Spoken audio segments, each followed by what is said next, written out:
You're listening to Catholic Sprouts, the daily podcast for Catholic kids that strives to plant seeds of faith.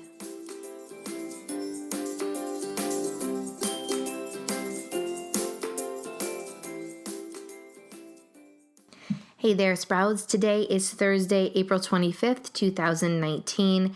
It is also the feast day of St. Mark the Evangelist. St. Mark, of course, wrote the Gospel of Mark that we have today. Also, we, of course, are still in the great celebrations of Easter.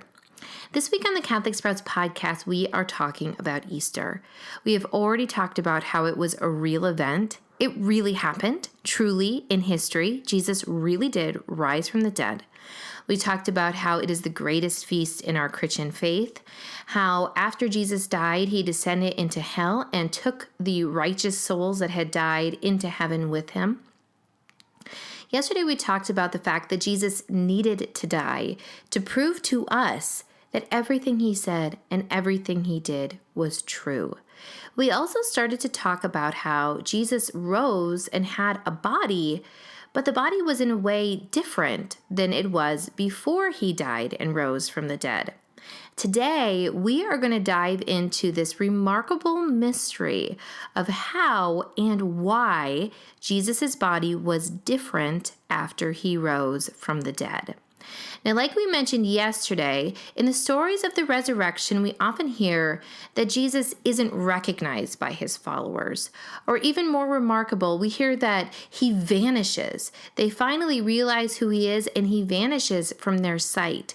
Or they're in a room with a locked door and Jesus is able to somehow pass through that door and stand in their presence. Now, all of these things are strange and certainly not things that we are able to do.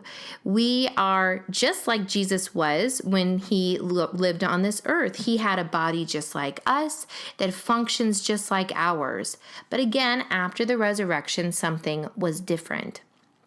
Now, this is a thought that many great saints and thinkers have tackled and really been mystified by. Thankfully, St. Thomas Aquinas, who lived a long time ago, was a great thinker on many difficult topics in our faith. He decided that the difference between our body and the body of Jesus after he rose from the dead is that Jesus' body was glorified. In fact, St. Thomas says that our bodies are identical in nature, meaning like what it's made out of, but Jesus' glorified body was not subject to the laws of nature and therefore subject to corruption. So let me explain this to you. For example, the laws of nature, meaning, like how our body has to function, require that we breathe.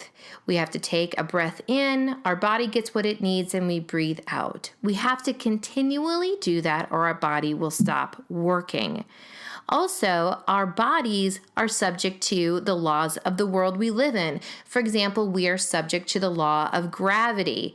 We can't just fly off into the world or levitate. These things govern our body in the natural world. And finally, we know that all living beings, all human beings, will one day die. These are all the natural laws that govern our body.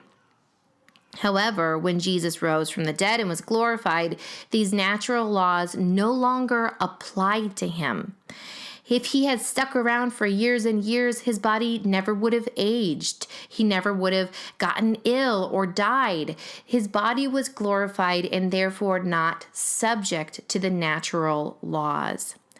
Now, what's beautiful is that Jesus' glorified body is a model for what our glorified body will be like when we join Jesus in heaven.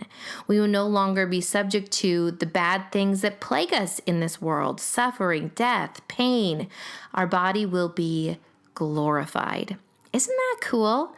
And so, Sprouts, I have a simple challenge for you today. I once again want you to sing out Easter joy, use that Alleluia word, and today really praise Jesus Christ, who is our King of glory.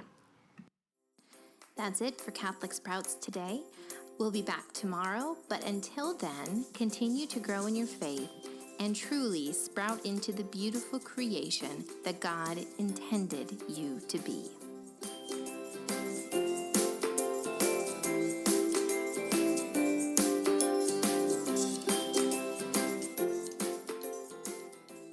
Hey grown-ups, thanks for turning on Catholic Sprouts for the children that you love. I would like to invite you now to consider doing something for yourself. I have heard from so many parents and teachers that what they struggle with the most is having a personal prayer life. So I have taken this as a mission to help you pray more, pray better, and through that grow in the spiritual life. I'm currently enrolling students in a prayer course for adults. I encourage you to come check out the details over on my website, CatholicSprouts.com/prayer.